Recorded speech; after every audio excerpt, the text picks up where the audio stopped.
This is it, TV. Icon talk. Where the icons talk. How does a country go from normal life to neighbors being dragged out of their homes?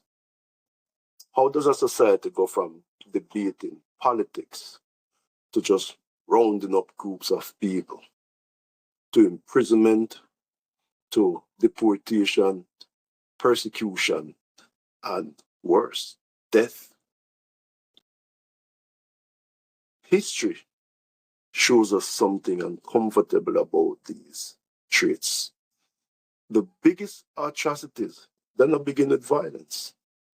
They begin with permission, a permission structure, a permission to blame a group of people, a permission to separate, a permission to say, them and the one of us.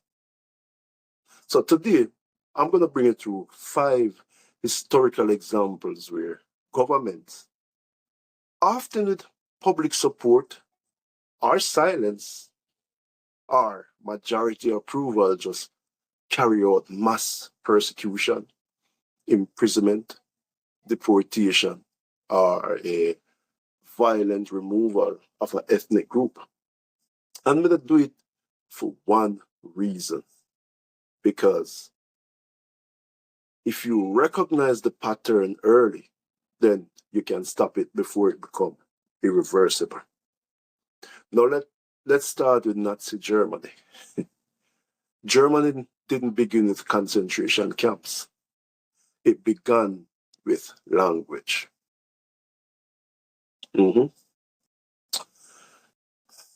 A government and a movement just decides the nation was suffering and they needed someone to blame. Now, Jewish people were then portrayed as an internal enemy, accused of corrupting the culture, damaging the economy, and weakening the nation. Sounds familiar? And the point wasn't just to make people angry. It wasn't just to rile them up, but it was to make people afraid. Then they moved on to the legal stage where rights just disappear overnight. And these rights were stripped in steps. Work, public life, citizenship protection, employment protection just gradually narrow. And that gradualness is what makes everything dangerous, that build up, because people adjust to injustice one piece at a time until the entire thing just vanish, gone. Then came the identification aspect, registration, lists, categories. So now, as a society that is trained to see human beings as labels stops recognizing humanity, and then by the time you realize that the violence is obvious, the infrastructure is in place to make it seem normal. Then they came with the raids, the deportation camps. And when all of this happens, there's a terrible lesson.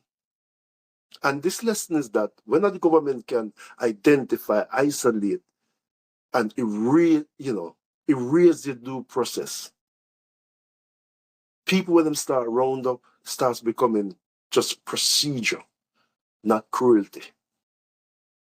That's Nazi Germany. Now let's jump to the Ottoman Empire, 1915, the Armenian Genocide. The same setup.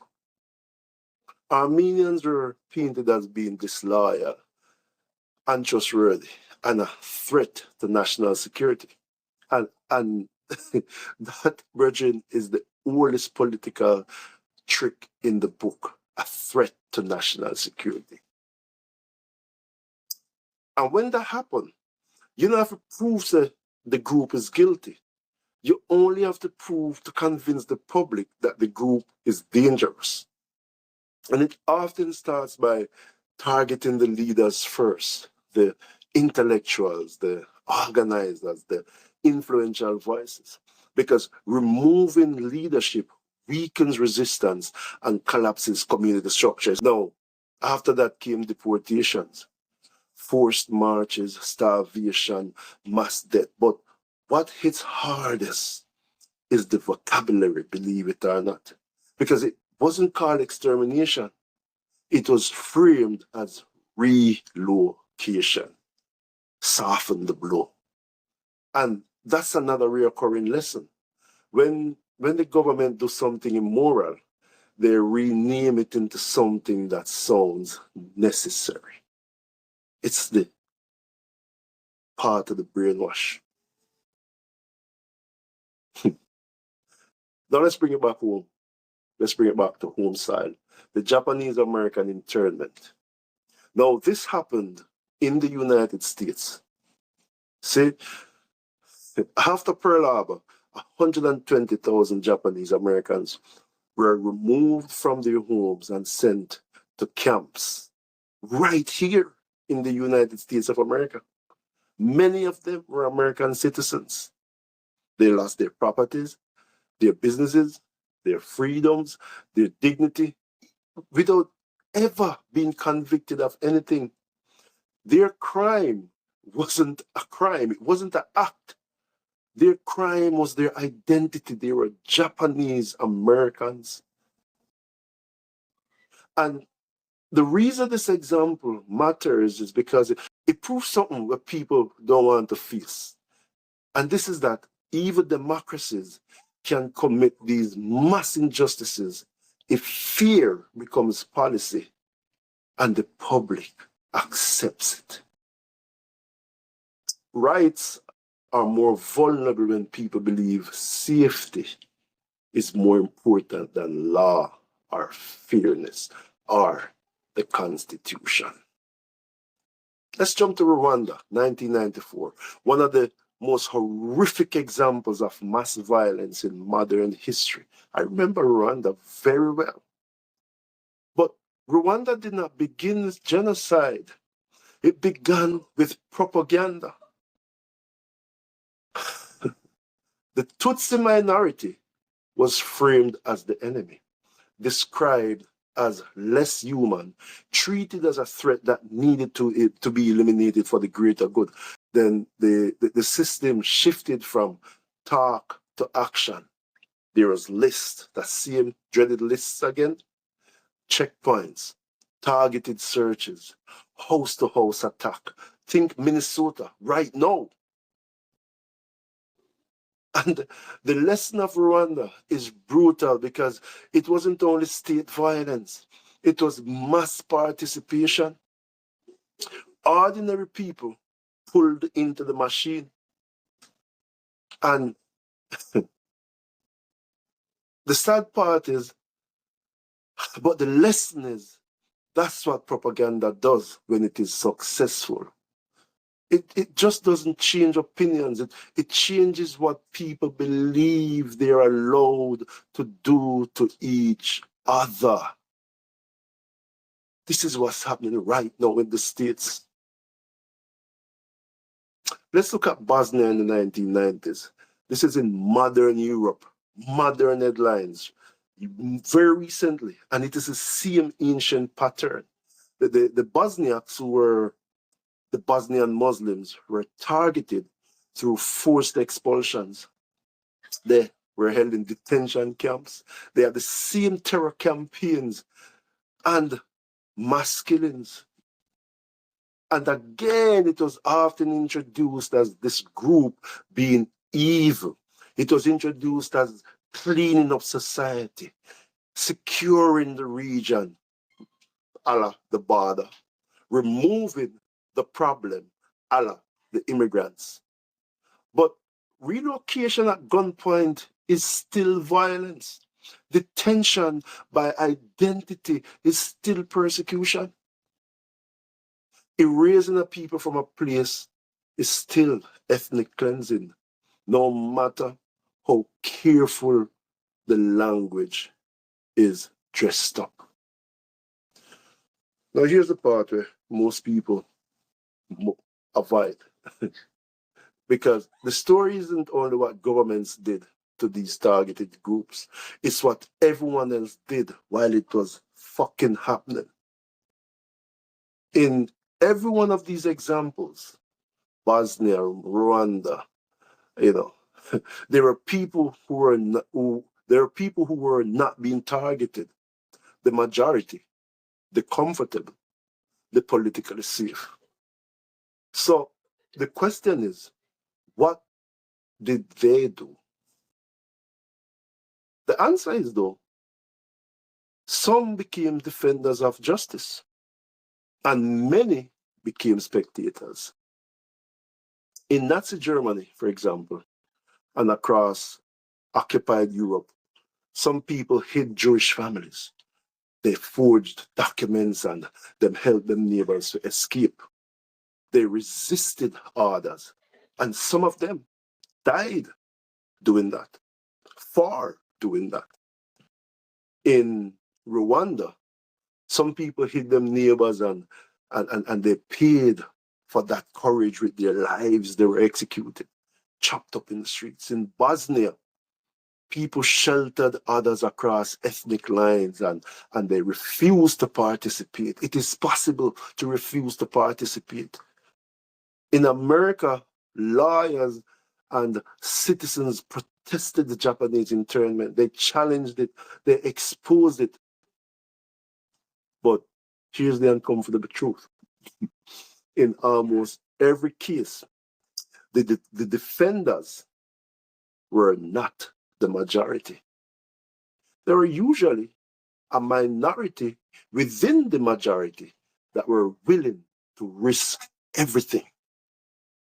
And persecution only succeeds. Well, it succeeds not only because the leaders are ruthless and terrible and evil, but because too many people decide it is safer to remain silent than to stay principled. Now that brings us to now. America is not Nazi Germany, arguably. America, no, Rwanda. It's not Bosnia. But history does not repeat as carbon copy. It repeats as a pattern. And in the USA today, in these United States, some of the same early ingredients show up in new forms. The rise of language that turns groups into threats instead of human, removes their humanity. The framing of entire populations as invaders and criminals or poison. Imagine that. The growing comfort in the idea that due process can only be optional depending on who it is for. The normalization of aggressive mass enforcement is like entertainment instead of something that should make a nation repulse and at least pause instead of being escalated. The lesson from history is this. Once human rights becomes conditional, nobody is safe forever. Tools built to violate the rights of them, that not stay limited, that get reused. So the real firewall in any society isn't a flag, nor a speech, nor a document. It's ordinary people. It's people who are willing to stand up against the machine, defending equal protection even for people that they don't like or they don't look like. That's the dividing line between a society that stays free and a society that slowly learns to accept injustice as normal.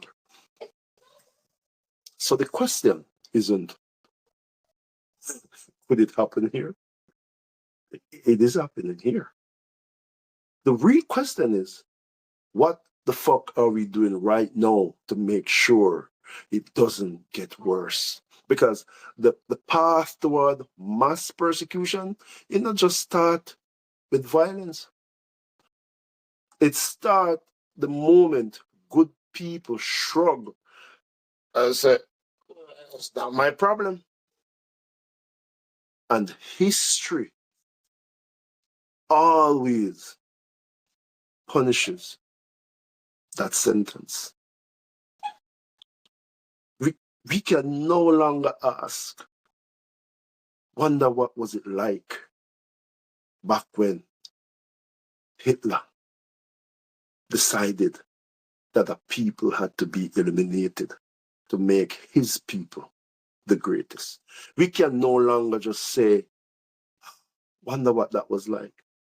We can no longer just say, wonder what it was like when a group of people decided that another group had to be their slaves. Oh, wonder what it was like for my poor parents. I submit to you right now that we are seeing the embers, we are seeing the trailways, we are seeing the evidence of how that happened. Silence. This is it TV. Icon Talk, where the icons talk.